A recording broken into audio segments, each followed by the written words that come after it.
आज है 12 सितंबर और आज की न्यूज़ ये है कि अमेरिका ने भी इसराइल का साथ छोड़ दिया यूएन में। यूएन काउंसिल की एक मीटिंग हुई थी जिसमें अमेरिका ने साफ कहा कि इसराइल ने जो कतर पर हमला किया है वो नाकाबिले बर्दाश्त है और इसराइल को ऐसा नहीं करना चाहिए।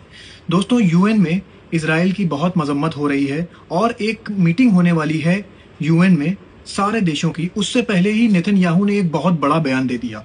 अभी तक तो नेतन्याहू के जो छोटे मोटे मिनिस्टर थे वो ये बयान दिया करते थे कि हम फिलिस्तीन नहीं बनने देंगे, लेकिन अब नेतन्याहू ने खुद कह दिया कि मैं फिलिस्तीन नहीं बनने दूंगा। ये जो 2 स्टेट पॉलिसी है इसको किसी भी हाल में मैं बनने नहीं दूंगा।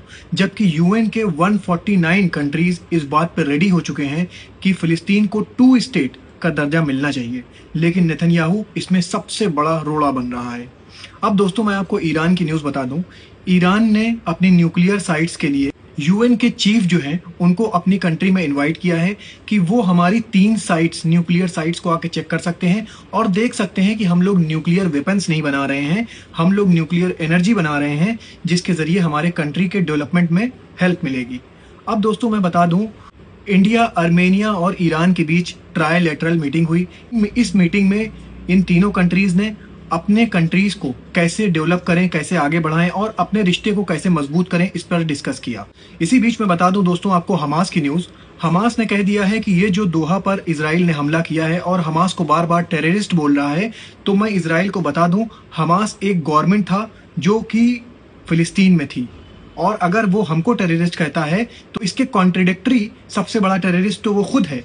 और हमास ने कहा कि हम अपनी शर्तों पर कायम हैं। जो हमारी पहले शर्त थी कि इजराइल अपनी फौजों को फिलिस्तीन से बाहर निकाले, फिलिस्तीन में जो उसने तबाही करी है उस तबाही को वो फिर से घर बना के फिलिस्तीन के लोगों को दे, जो हॉस्टेजेस हैं उनकी अदला बदली हो। हम अभी भी अपनी इन शर्तों पर कायम हैं और अभी हम बहुत मजबूत हैं।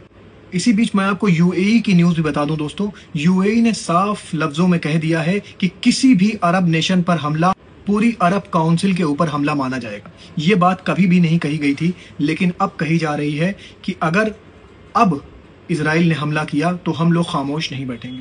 दोस्तों, ये लोग कर क्या सकते हैं?